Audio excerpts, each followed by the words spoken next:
This is Guardian Radio, your station for up-to-the-minute news and intelligent, interactive, and engaging conversations. 96.9 FM. The views and opinions of the hosts and guests are their own and do not necessarily reflect the views of the management and staff of Guardian Radio. With early detection comes early prevention.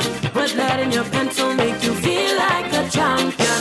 Rise up again, let nothing keep you down. Live your best.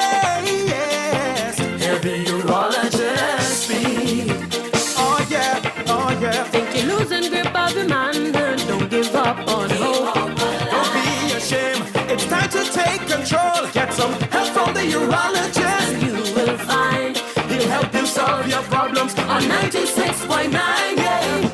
I telling you, with early detection Comes early prevention. Good evening, Bahamas. This is the Urologist Speaks with Bahamian urologist Dr. Greggory Pinto. We have a very interesting and inspiring and positive show. There's time for some positivity in our community, in our nation. We have three young general surgeons who are homegrown, who have aspirations and plans to go on and do specialized training and fellowships.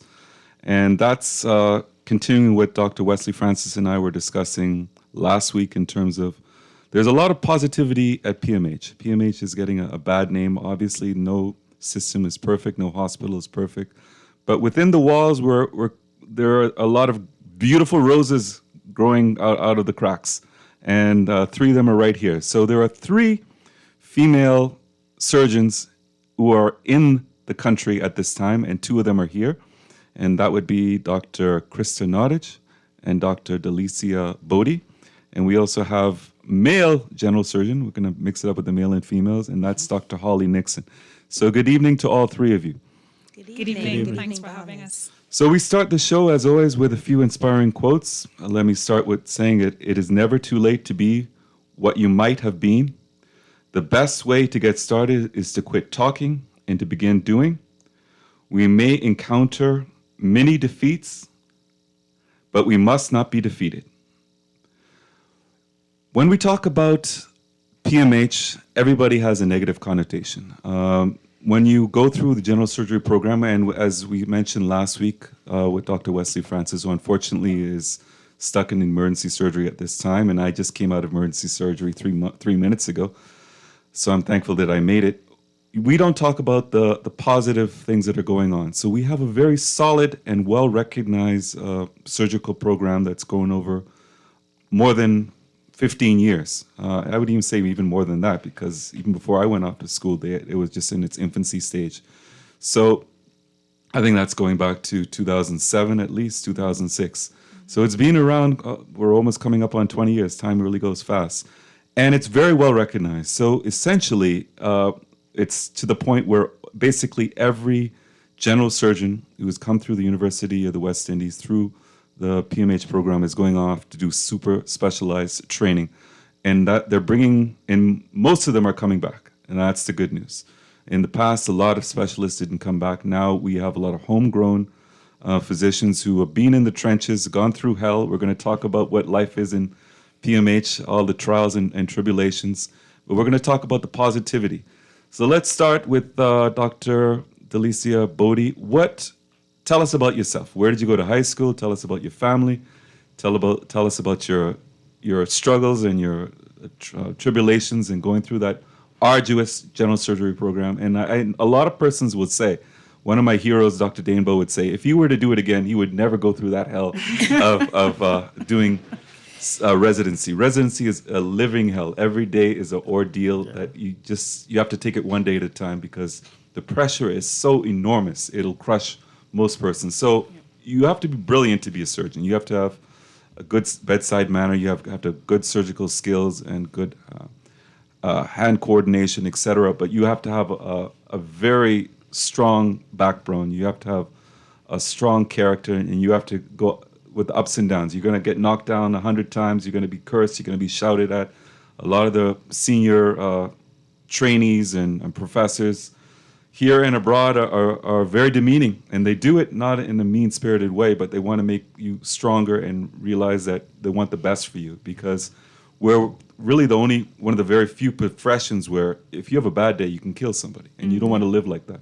So you take that hell so that you can become greater. So where did you go to high school? Are you from New Providence, Dr. Delicia Bode? So just to clear all rumors, I was born in New Providence, raised in Grand Bahama. So most persons know me from Grand Bahama. Growing up from Grand Bahama, graduated from Bishop Michael Eldon High School, formerly Freeport Anglican High School.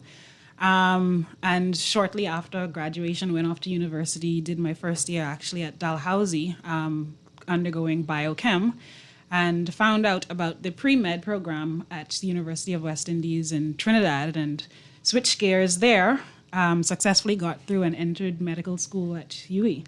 After our usual first 3 years, came back home, did the last 2 clinical years, met these 2 lovely persons, and have finished MBBS. We all finished the same year, 2014, so we've been bonded from that time. And we decided, I think the second year SHO, we joined residency through UE, and we've been together since then. Yes, residency is make it or break it. I think all of us can attest to that. Especially it's not something that many persons will get through the first time, and we can all share our various experiences, but we have made it through and we're here today. Well, you're stronger on the other end of it. Holly Nixon, where are you from? What high school did you go to? Tell us about your family, your experiences with the surgical program at the Princess Margaret Hospital in UWI. Okay, thank you, Dr. Pinto, for having me on the show. So I born in Bahamas. I went to William Gordon Primary School and then All-Day Secondary School. I did my undergrad studies at Kaiser Junior College, where I obtained an associate degree in medical lab technology. And then from there, I went on and got my bachelor's degree in biology and a degree in medical technology. Initially, when I came back, I started work at PMH in the lab as a medical technologist. But while I was in the lab, I saw a lot of the young doctors, trainees passing through, and it got me very curious to find out how did they, went off to medical school. So it piqued my curiosity. So I ended up applying to medical school, went to UWI, and as Dr. Bodie said, we all went to UE. We graduated the same year, and then after successfully completing our medical training, our stomping ground was PMH, which is a very tough place to work. There was a lot of highs and low days, but at the end of the day, we all understood that patient care was the ultimate goal, and we did it with passion and love for the wider community. And then from there, joined the surgical program, where we all basically passed and got our general surgery degree. And currently, I'm getting ready to move on to Canada for a few months, well, almost 2 years, to specialize in colorectal surgery. Then I'll be back here in the Bahamas to, lend my expertise in that area to help the wider public. Well, I mean, that's very inspiring because even the Right Honorable Philip Brave Davis was out in the media recently and basically was alarmed at the crisis for young men in this country. Yeah. And to see that you did so well, yeah. It wasn't easy. Yeah. You were able to persevere. I think that can inspire a lot of young men to come up and follow in your footsteps. Yeah. Women are shining. Yeah. We're outnumbered even in the surgery department, slowly but surely, by women. The other specialties even more so. Yeah. So we'll herald the women. We're proud of them. And I'll say that these 2 young ladies are pioneers in their own right, because to do surgery as a woman is very, very difficult. I agree. It's more difficult than for a man. Yeah. So let's talk about a little bit of that, Dr. Krista Nottage. Well, thank you for having us, Dr. Pinto. It's always a pleasure. Good evening, Bahamas. I have been on this platform, on this show before, but one of the quotes that you opened with, "Though you may face many a defeat, be ye not defeated." I think that speaks to this room. Mm-hmm. We have been through every and all challenge that Princess Margaret has to offer and that the surgical training has to offer. And so we faced it all and we came out on the other end successful. And so I'm proud of this group. And as Dr. Bodie said, we all graduated from the University of the West Indies in the class of 2014, the three of us in this room. And we have been together since then. So I am a Nasuvian. I was born and raised here in Nassau. I attended primary school first at Xavier's Lower School and then at Tamberley School. And then I went abroad with my mother to the UK, and I did high school there. After that, I did a bachelor's degree in anthropology, the study of culture, yeah. And I really fell in love with infectious diseases, and I began to study and work a lot in HIV and AIDS therapy, which then in college, after college, took me to Cape Town, South Africa, where I spent 1 year with an NGO kind of working on rollout of ARVs in that population, where I think 20% of the population at that time were HIV positive. I couldn't figure out how to marry surgery with infectious diseases, but my love for surgery really had started much earlier watching TV and the way that they romanticized the surgical profession. And I went to University of the West Indies Mona campus in Jamaica. And I thought that the surgeons were the coolest kids there. And having not been a cool kid my entire life, I was like, this time I'm going to be a cool kid. And I surely did take a beating for that choice. But yes, so we are all here now as general surgeons. I returned to Nassau in 2013, did my final year here at the Princess Margaret, and have been here since. You did have some experience, I recall, the New England Journal of Medicine as well. Yes. So the fastest way between 2 points is certainly a straight line, but I don't believe in that. I've taken quite a curvy path. So the surgical training is traditionally about 5 years, but it depends on what it is that you do during that time. And I had taken a break after my first 2 years for 1 year to do a fellowship at the New England Journal of Medicine, and that is the preeminent medical publishing journal. So they publish a lot of the research that we base practice on even today. And so I had an opportunity to sit with a bird's eye view at that journal and watch how medical research is published and how it can change practice. So that was fantastic. That was for 1 year in Boston.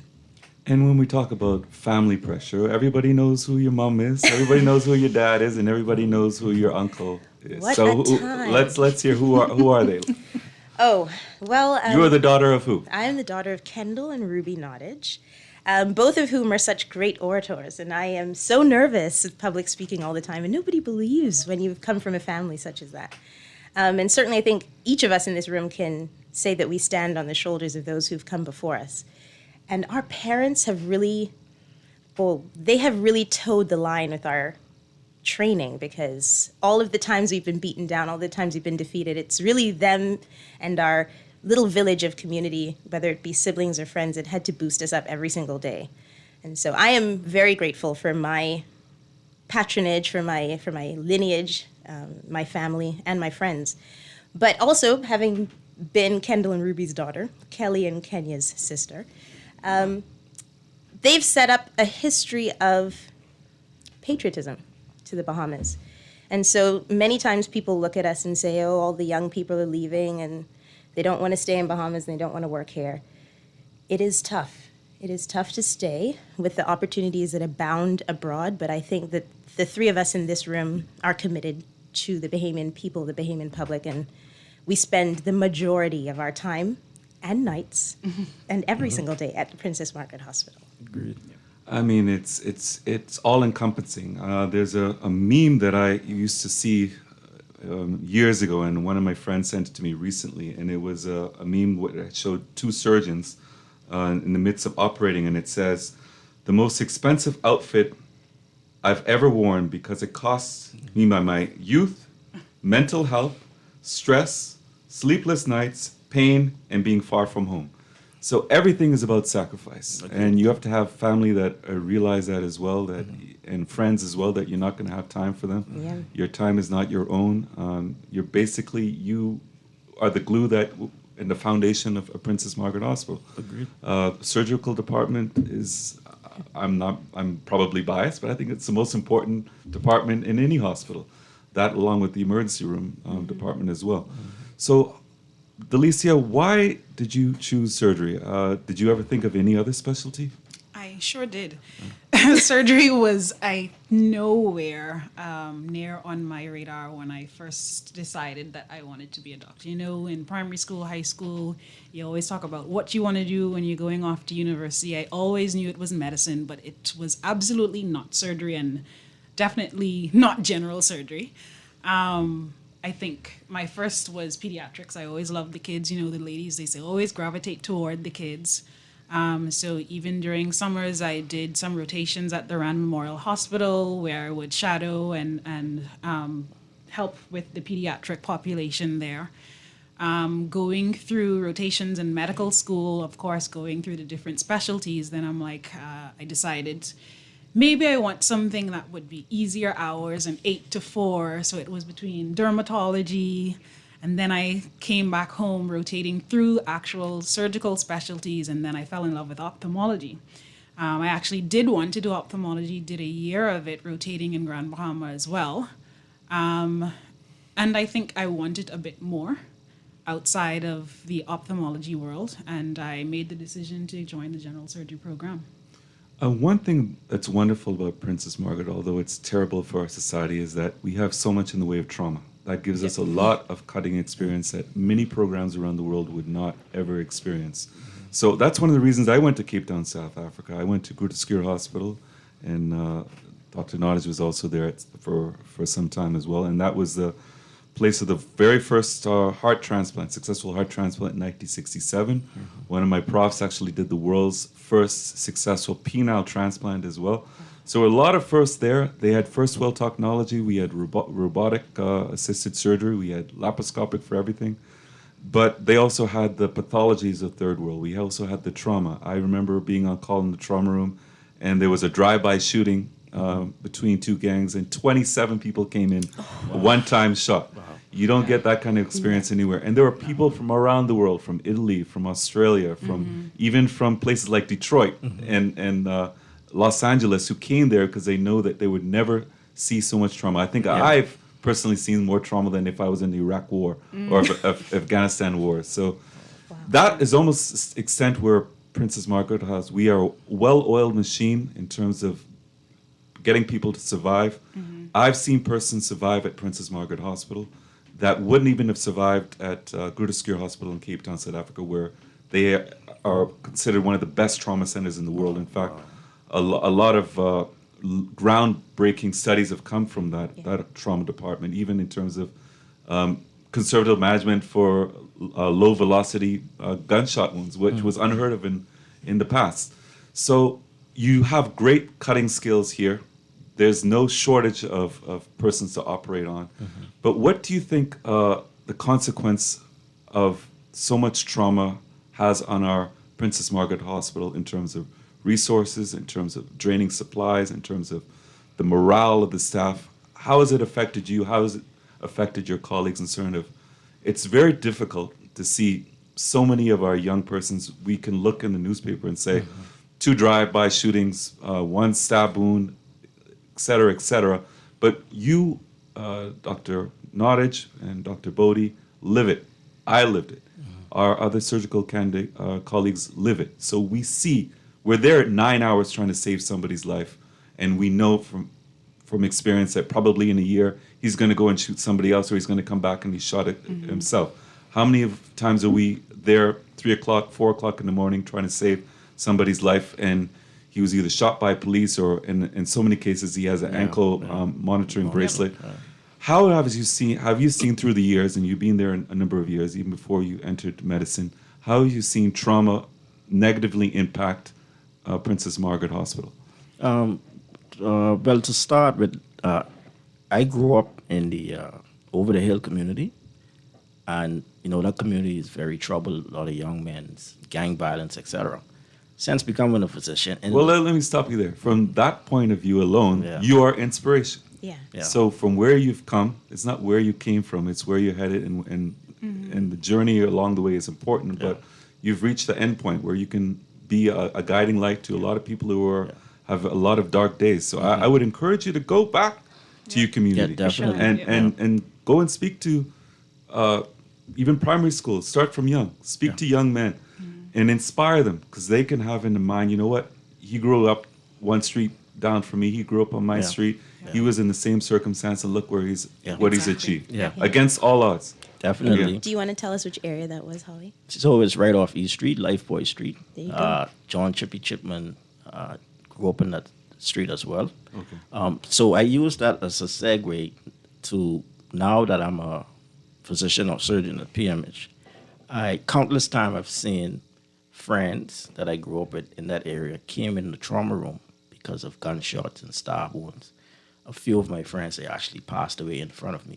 So there's like a mental and emotional toll that it could wear you down, and it's very emotional. And overall, trauma in any institution, particularly at PMH, it could be a burden on the economy, on the finances of the institution. Most of the supplies are essentially free to the public. And what's the effect on elective surgery? People don't understand. Yeah. So they get angry at the surgeons, actually. Yeah. Why are we canceling you? It's to save somebody's life. It's to Or save some- if we need an exactly. ICU bed post-op, all the ICU beds are taken up by innumerable trauma.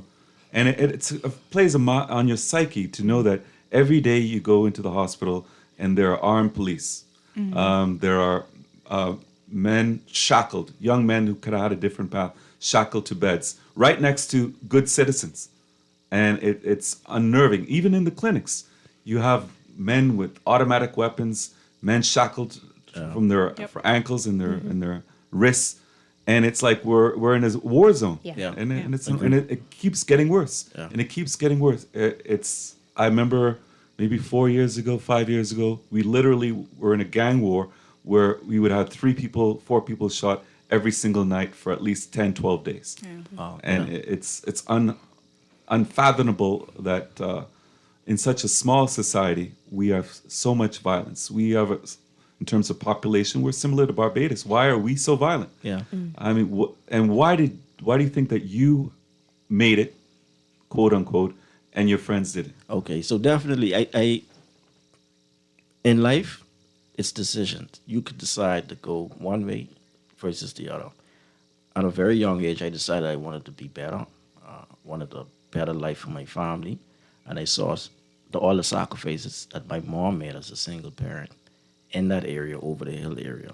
And she instilled all the good morals and, son, work hard in school, think positive, stay away from drugs, gangs, etc. And, I kept that in my mind and in my heart. And I look back at all the sacrifices that my mom made for me and my siblings.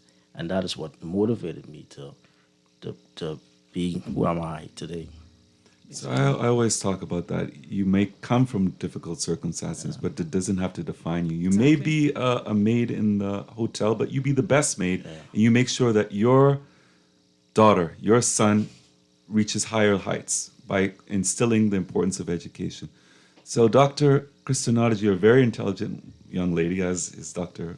Delicia Bodie, but what is your take, and why is it that men are in such crisis? Why do we have medical classes from the University of West Indies where it's 80% women, 90% women? Why are the vast majority of specialists coming back from all around the world women? Why are the men falling behind? Wow. I mean, if I knew, Dr. Pinto. That seems like a question to ask the male in the room, but yeah. it's Well, okay. I think that we have a problem or maybe a deficit of role modeling.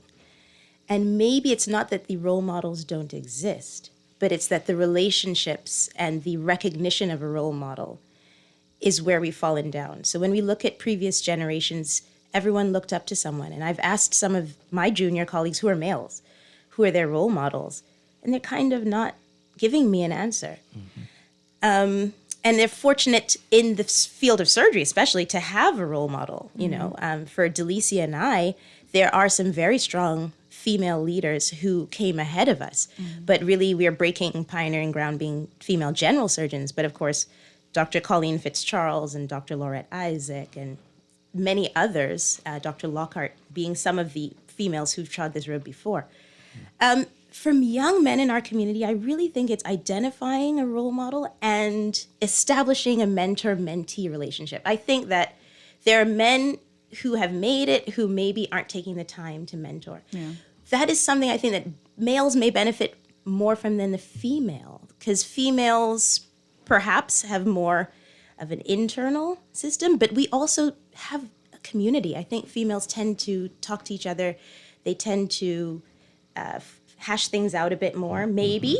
I'm certainly not an expert in this area, but that's kind of what I see with the medical students and trying to figure out why that gap is. Also, this takes tremendous time and dedication and doing the same thing for a very long time. For us to have done this, we've been in school literally since we were children till All of our now. lives. And I think for many young males, putting in that time investment without the return financially, without the return maybe socially, is a difficult road to trod in this era where everything, we're like, they call us what? Microwave generation. We want everything quickly and the way we want it, the perfect temperature. So we're not willing to put in the work to cook. And we have been cooking a long time, Bahamas. And so that may be part of it. I think mentorship is something that we really have to teach, learn, pass along. And that's something that I've struggled with. Like, I've bought books on how to select your mentor and how to be a good mentee, how to mentor others. Like, that's a good topic. And I think there's a area. lot of misconceptions in the community. They think, oh, you go into surgery because you want to be rich. Oh, no. I wish. That is the No. opposite of the truth. The years of struggle that you have to go through. Yeah. There's 15 years of struggle where you are on the verge of poverty, Yeah.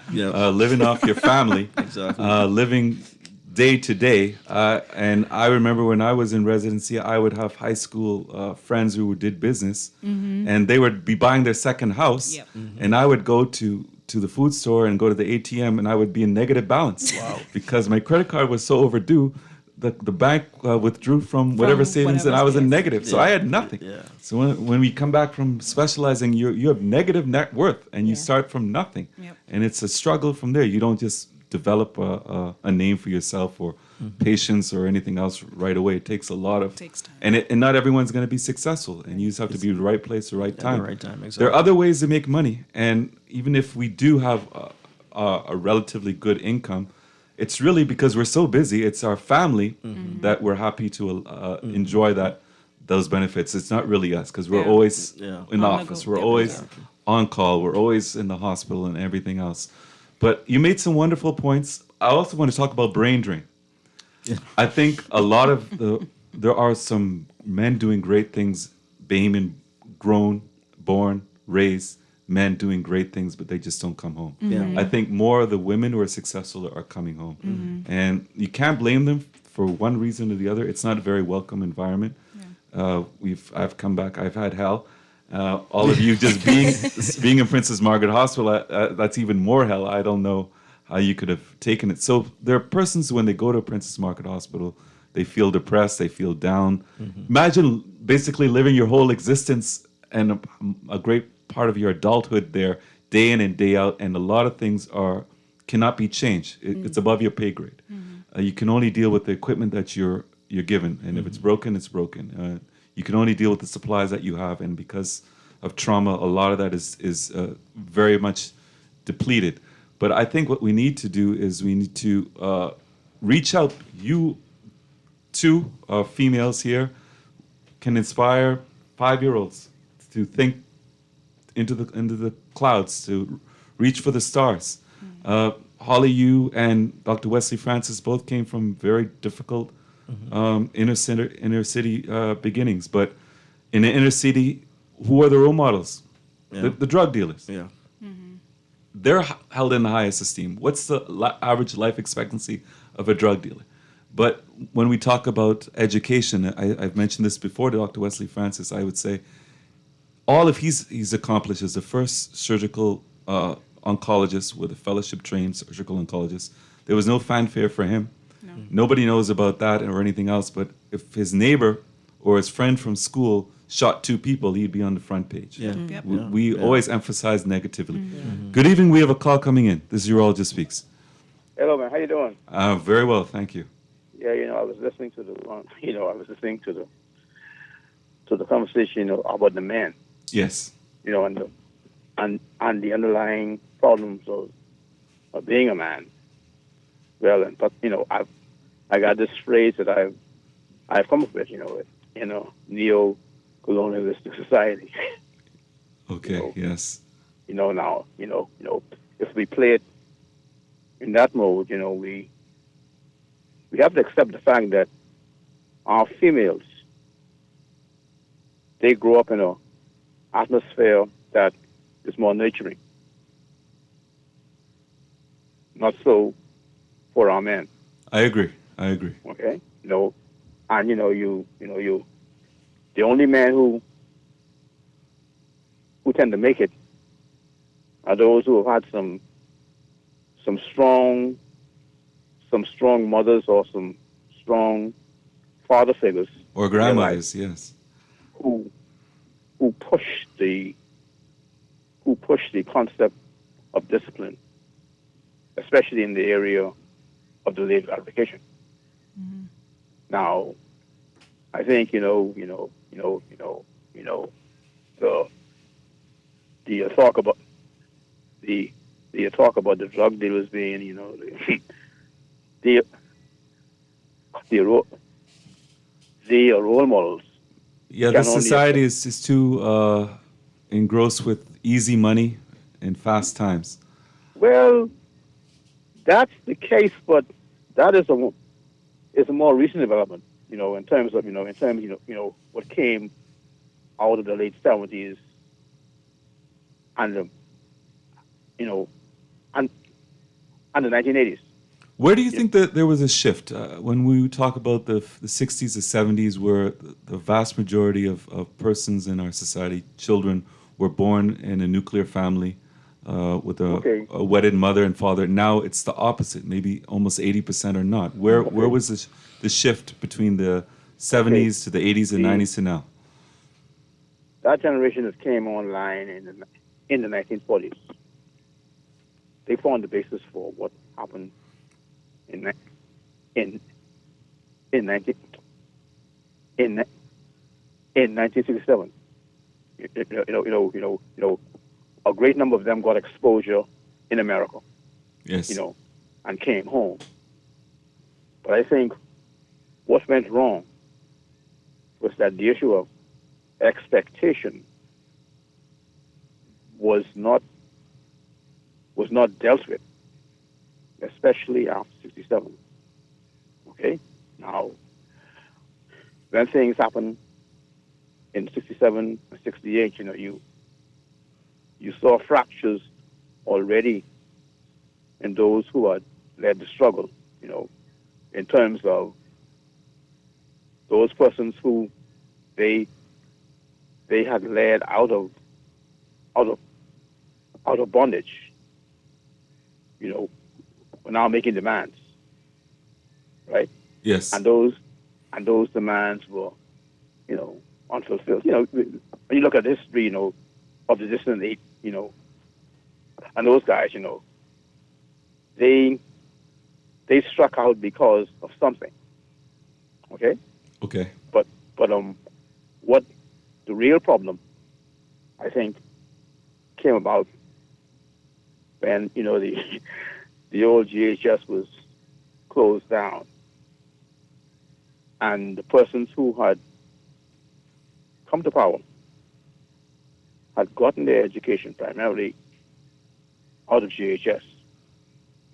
Okay, they were educated beyond the average masses. Yes. So we lost the GHS. And then I think an older politician who had come out of that school actually termed the school as being elitist. Okay. Even though that school gave him the foundation. Okay, but what actually caused the problem, in my regard, in my thinking, is that idea of social promotion that came along in the 80s. In the government schools, especially, Yes. where a whole generation, well, I guess half a generation, was just ushered through, through school, right? And then on the heels of that, we had the influx of drugs starting in the 80s and persons who are coming to school without proper education found ready employment in a booming drug trade. You know, quite a few persons of stature in this country right now, you know, can trace their wealth to that era. Yes, I understand. But then, you know, we've got this demographic that came out of the 80s. Now, you know, they have children and grandchildren. And that's a very strange place to be. You know, all the guys who I guess about 80% of the guys who get killed in this country now, they know who's gonna kill them. Yes. You know, so, you know, against that backdrop, you know, you have young persons with expectations, but an avenue to fulfill those is not being given to them by our leaders or those who should be setting an example. You know. Yeah, you made some excellent points. But what's the way forward? Do you think? Do we need a premier quote DGHS for the government system? No. We need to address the issue of expectations, especially for the young persons who are coming up, and create systems and avenues and outlets where those expectations can be addressed and nurtured. You know, I mean, for me, right? You know, I came into school when I was like 14 years old. Yes, sir. I had to work anyway. But you made some wonderful points, and I thank you very much for your call. A lot of food for thought, and I think if we have enough like-minded persons who want to change the future of our country, if we all come together, I think we can find a solution. But thank you very much for your call. So, Dr. Delicia Bodie, it's very difficult to be a physician, even more difficult to be a surgeon, even more difficult to be a female surgeon.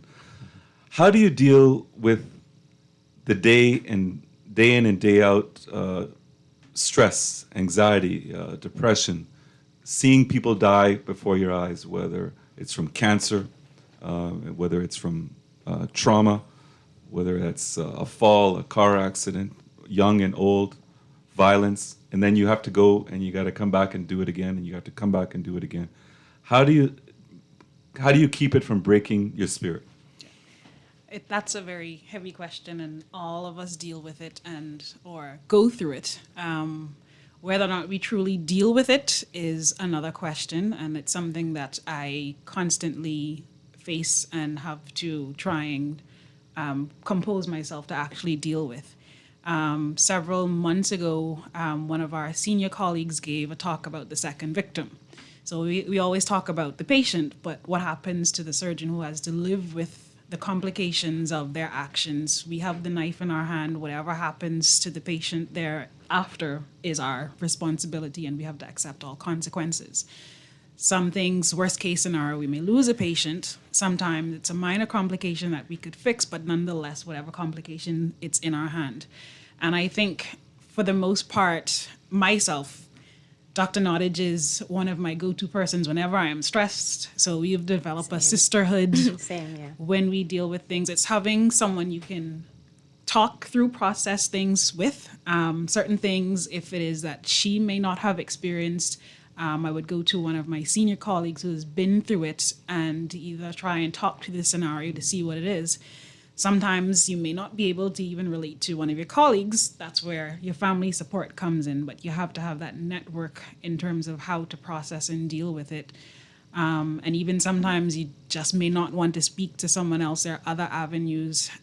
Most times I go and run. I have to run the stress out sometimes because Other times you would sit in your thoughts, you would get depressed, you may resort to negative things that you should not be resorting to. So I think one of the most important things is having that network with someone else, someone who is in the field, someone who you can have that discussion with, who you can decompress with, to let whatever those stresses are. And we have to remember at the end of the day, there is just that something innate in us, I think, as well, that keeps us coming back the next day to keep going, keep pushing. As this is what we are here for. We want to help. We want to make persons better. So, And this is a very violent society. No one is going to debate that. And the devils like to come out at night. As female surgeons, now you've reached a point of having your consultant degrees, and you don't have to be, for the most part, in-house when you're on call. How do you both feel, Dr. Donich and Dr. Bodie, in terms of your personal safety and worry about your well-being coming out in the middle of the night, all hours in the night? Do you feel safe? on first hand, sometimes I don't think I think about it. When you're called for a gunshot, I don't think you think, oh, what's going to happen to me? And the same people who shot these people are on the streets. Yeah, my thought is I have to go and save that person. So I don't think that's usually my first instinct, which it should be. First instinct is that we need to go and save that life, whatever is there, whoever is calling for help.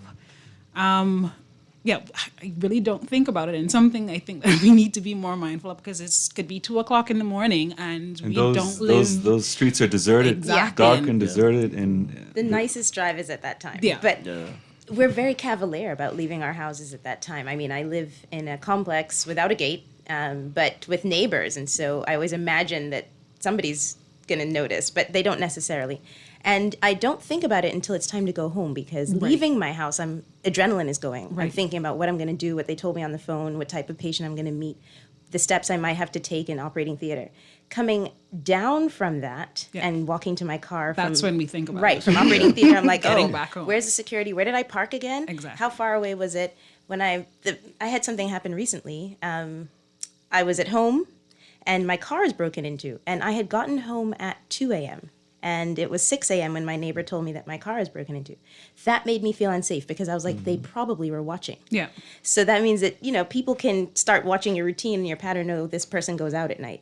So it is a little frightening. Yeah, it is. And as Dr. Charles Lucas, who was on the show last week, he actually was very forthcoming with a personal issue where he was held at gunpoint and they tried to kidnap him. Yeah. And, I remember and there are that, many stories like that. Many, I And remember that. So We're vulnerable in that way. they're not only vulnerable, but Yeah. we take a lot of flack. A lot of the public don't know what we as surgeons go through.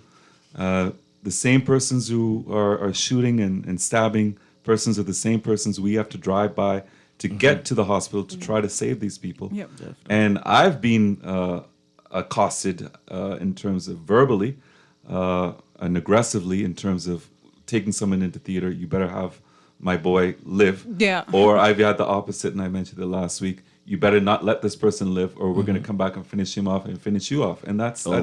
that's a daily. At least now, and those are 2 decades ago, where the only security you had at Princess Margaret Hospital were old men and women who would maybe throw their keys at someone, but they had no weapon. Yeah. At least now they have armed defense force officers there, Yeah. which Yeah. gives you a little bit of security. But I've been in the emergency room where 2 persons came in, stabbed, and they were the ones who stabbed each other, and they're right next to each other. And when they realize that, they go and attack each other, and Wow. that's happened Yeah. many Yeah. times. Yeah, definitely. And I've seen nurses being assaulted. Yeah. If they're on the same wards, like two. Exactly. Yeah. So you have to be mindful of those things as well. So if someone comes in, 2 persons who are attacking each other, they have to be on opposite sides of the Separate wards, hospital. yeah. They can't know the other is there. 'Cause And the male surgical wards at times could feel like you're at Fox Hill Prison. it sure can. There could be 8 prisoners, and there could be 15 armed guards. Officers there with them. Yep. And then you see the granny from your church right there in between. Yeah, in between Yeah. them. Yeah.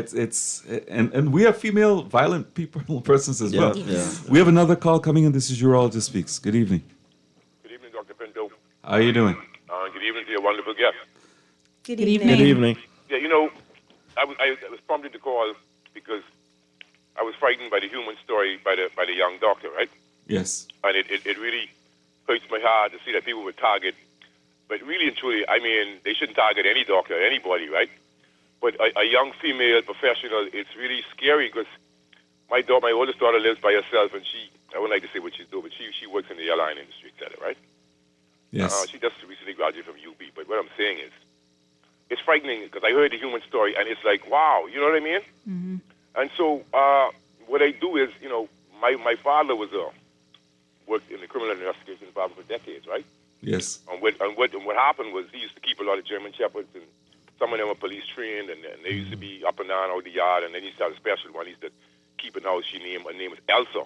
Yes. Very smart, maybe 120-pound German Shepherd. So we used to feel safe, but It's a sometimes big girl. it may be a little expense, but sometimes it's good to have like a guard dog, really and truly, because I mean, I have a cousin who trains them, but I'm saying they come in so handy sometimes because they deter people. Mm-hmm. But it's really frightening in hearing the stories. And then Dr. Pinto said some doctor was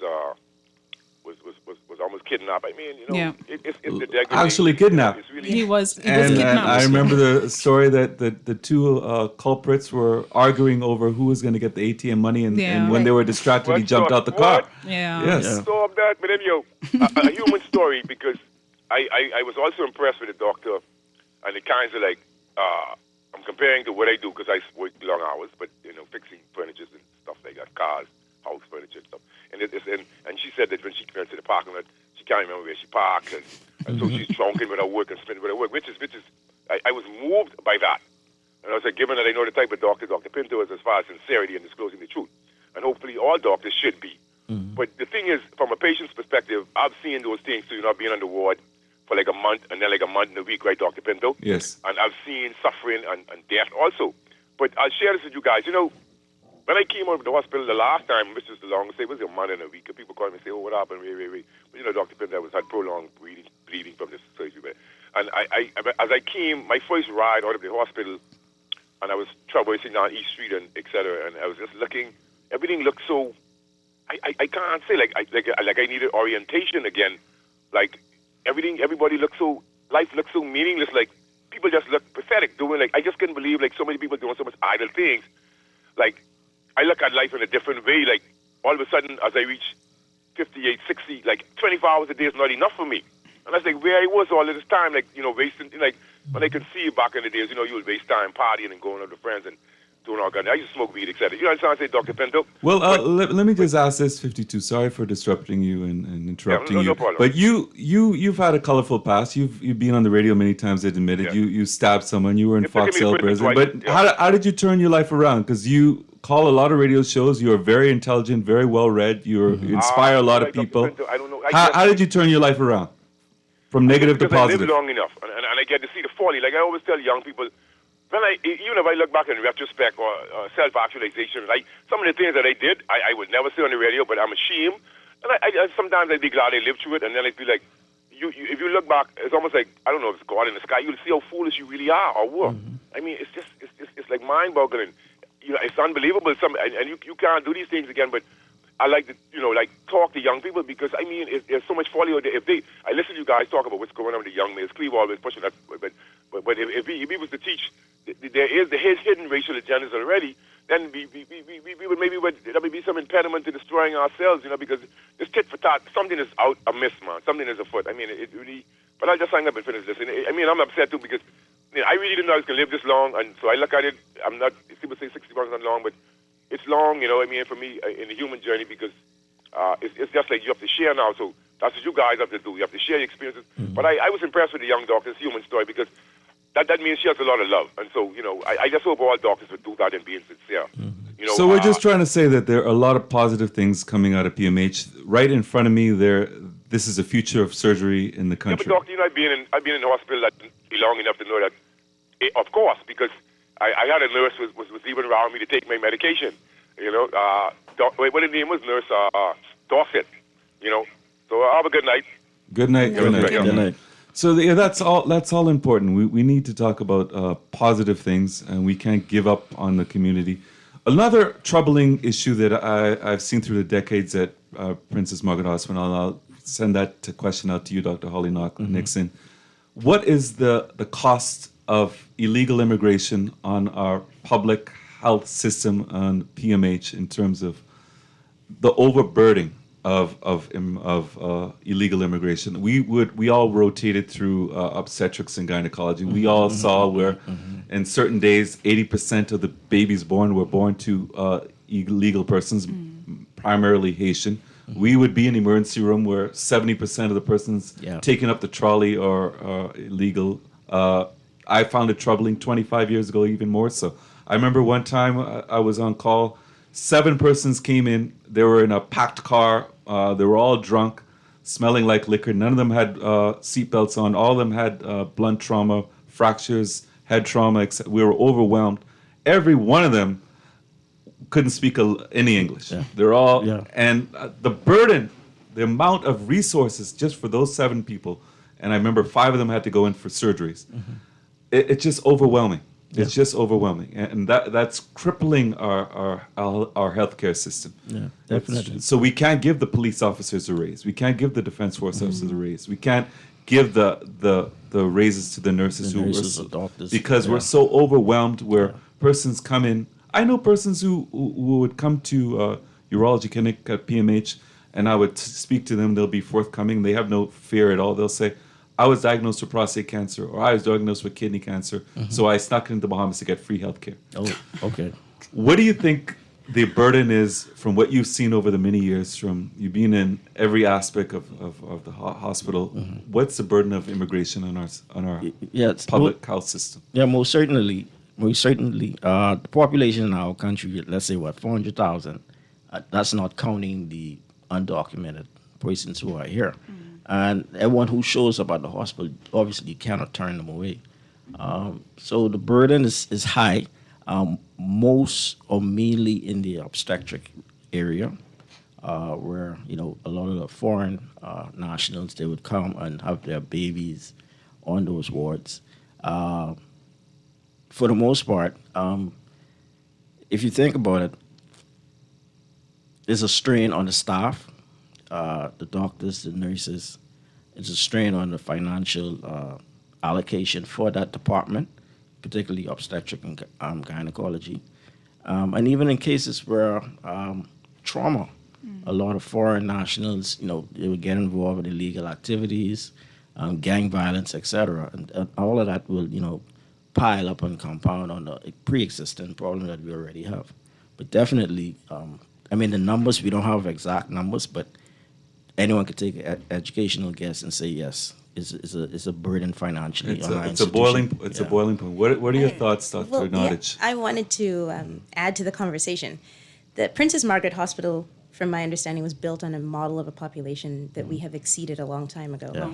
Even the complement of physicians and consultant staff was to cater to a population that was far smaller than we have now. But if I were to take a slightly different angle, I would say, yes, foreign nationals, based on them adding to the number burden at Princess Margaret Hospital, are adding to the strain of the running of the institution. And it's not the only nationality that we're all thinking. It's not just that. We're quite seasoned, if I can put it that way. Our population is quite seasoned. And I know that the 3 of us sitting here can say that some of the most interesting cases we have done have been on persons who belong to our migrant populations. So things that the textbook says is 1 in 500,000, and Princess Margaret has it.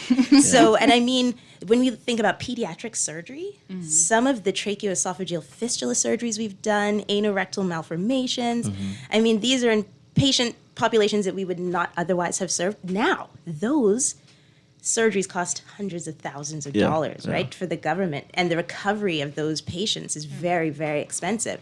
And so you can think of it that way. So it's a plus and a minus. We've benefited from the diversity, but at the same time, the hospital financial burden is under a lot of strain. I think the greatest burden, and I've seen that through the decades, is actually in the ICU. Yes. And the IMCU, where in the NICU, there are children who are born because of lack of antenatal care, who were born with disorders, premature, lung disorders, congenital abnormalities, etc. And it costs the government system, Princess Margaret Hospital, millions of dollars, millions and millions of dollars.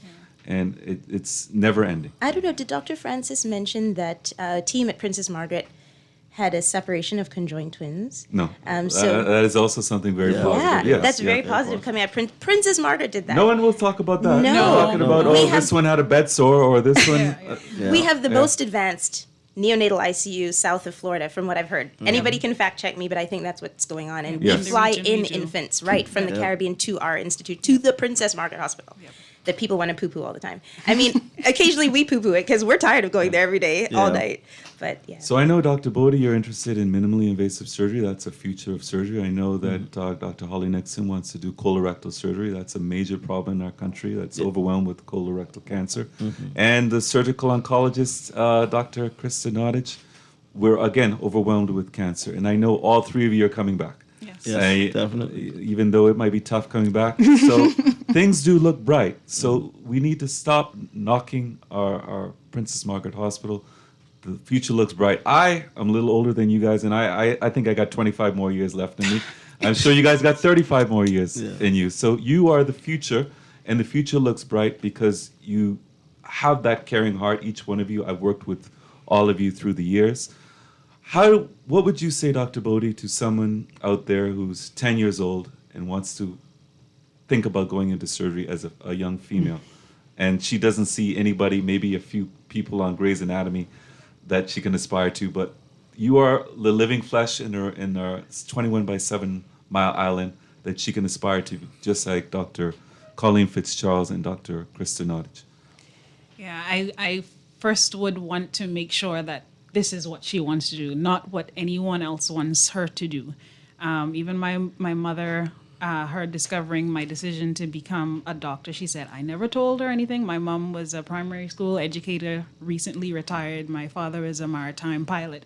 So nobody in healthcare to say I'm following mom and dad's footsteps. It has to be her own decision to do so. And the second thing I would tell her is what Dr. Robin Roberts, a great urologist, told us when we came back home. Medicine is a jealous lover. You accepting this decision, this responsibility of becoming a physician, you have to, one, accept that it's going to require a lot of sacrifice, and you have to be willing to sacrifice a lot of yourself to help the greater population, if it's something that she truly desires. It is a lot that it weighs on us sometime, but the reward of seeing persons recover, saving lives, is very fruitful, very rewarding to us, and that's something that we look forward to. And we all have support, and whether it's a wife or a husband, a boyfriend, a girlfriend, a mother, aunt. When we go out on call, those who we live with, they usually have sleepless nights because they're worried about us coming back home safe. So even from my wife's perspective, I was on call half my life for PMH. And I might be called 2-3 times out in the same night. And my wife would have a sleepless night. And that's the burden that being married or in a relationship or having a child who's a surgeon, it's far-reaching. It's not just the sacrifice for you as an individual. And you have to realize that sometimes you come home and you're just completely drained. I would come home quiet, and my wife knows she'll never ask about patients' privacy or diseases or anything else. I'll speak in generalities. And maybe I won't even realize I'm a little bit quiet, but then I realize she might mention, why are you a little bit down? And I'll think, you know what, I had to tell 5 people today they had cancer. And 4 of them broke down with their family and cried. And that's a heavy burden to it. And we do it all the time. We do it all the time. Every time we have a trauma case come in, we have to go out and tell the family what is the expectation. Are they likely to live? Did they not? Did they succumb to their and we've heard all the streaks, the screaming, the collapsing on the ground, the everything else, and over and over and over with this violent society, we see so much of it. We see the horrors of our society, and that can bring us down, but we still go forward. That is not spoken up enough, and that there are good people, good Bahamian young people who are doing positive things, and they're uplifting. We're taking surgery department, we're speaking about surgery department, pediatrics are doing great things, obstetrics and gynecology, they're doing great things, other disciplines are doing great things, but where we're talking about, we're taking it to the next level in terms of minimally invasive surgery, in terms of having every subspecialty within Princess Margaret Hospital that you can find anywhere in the world. We go off as you guys have done. You did your base training here. You got excellent training. You got great surgical skills. The only reason it's very competitive to get any fellowship post. There are people applying from all around the world. So for you and all of the people who went before you and those who are going to come after you to get a post, that shows that this program is a very solid and well-respected program. And when you go off and the next person 10 years comes from the same program, they're going to realize that you've paved the way because of and that's only where we're going to succeed if we keep coming back. I've mentioned it before, and someone called in and said, how do we solve the problem of a lack of physicians in our country? And they said, do we just bring in Cuban doctors? And I said, what we need to do, and I'll ask you this, Dr. Kristen Nottage, I think we need to reach out to all the Bahamians who never came home. All of them who love their country, have their mother here, have their father here. Mother and father might be getting older. They would love to be in the same country as them. Did all their high school here, have all their friends and cousins here. Why don't we entice them to come back and revolutionize the medical system publicly and privately and benefit the country? How do we do that? And don't you think that should be the foremost thing that we need to do in terms of recruiting physicians? It should be recruiting our own. Yeah, I think that would be a very positive move for our future, and I think that maybe we are the people to make it happen. Another quote from Dr. Roberts, he always said, "A rising tide carries all ships."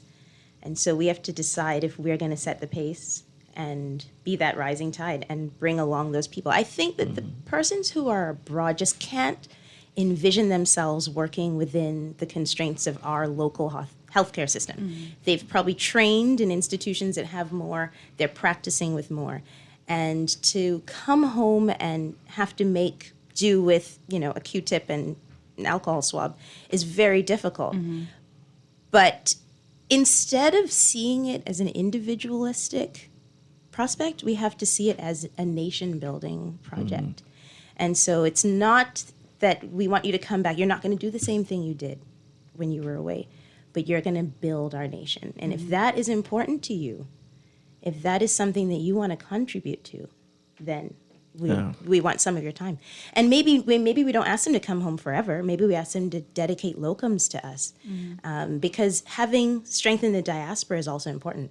When we meet Jamaicans abroad or Haitians abroad or people from Trinidad and Tobago abroad, they're in the diaspora and they're feeding back to their community, right? So which ways can we engage them to give back locally? And what even I mentioned with Dr. Charles Lucas last week, when we go off to these places in Florida, in New York, in California, in Toronto, a lot of the persons who are in senior positions in terms of surgery came from the Caribbean. It's just that many of us who trained with them happen to come back to our own country. But they'd rather go off to Toronto. They'd rather go off to Cleveland Clinic and University of Miami. We're the same trained persons. In fact, we might have better skills because we do more with less. Any closing words, Dr. Bodie? And we have to have both of you back, all three of you back, because this is inspiring. And I think we need to speak more positively about Princess Margaret Hospital and the future of PMH. I'd just like to thank you again for the opportunity and just want to encourage those who do want to follow in our footsteps and take that healthcare journey, that if it's something you really want to do, you're dedicated to it, go for it. Just know that you have to be full-hearted, dedicated to it. Dr. Holly Nixon? Yeah, I share the same sentiment as Dr. Bodie. Thank you again for having me on the show. But yes, I would encourage, especially young men, just basically make the right choice. It's better that way. It's going to be hard, but hard work pays off. Put God first, etc. And yes, there's a lot of positive things coming out of Princess Margaret Hospital. Dr. Kristen Nottage. Okay, thank you so much for having us on the show, Dr. Pinto. Thank you for trying to highlight up-and-coming talent. That is part of nation building. I think we need to make this a series. Yes, but I must mention before we sign off that my dad is from the exact same area as Holly Nixon, and I would be crucified if I got home and did not say that my dad is from East Street in the same area, same corner as Holly Nixon. And I'm proud of the two that I work with, and we certainly lift each other up. And so thank you for having us. Thank you. Okay, have a good night, Bahamas. Be safe, and we'll speak again in another week. Good night. Good night. Good night. But letting your pencil make you feel like a champion. Rise up.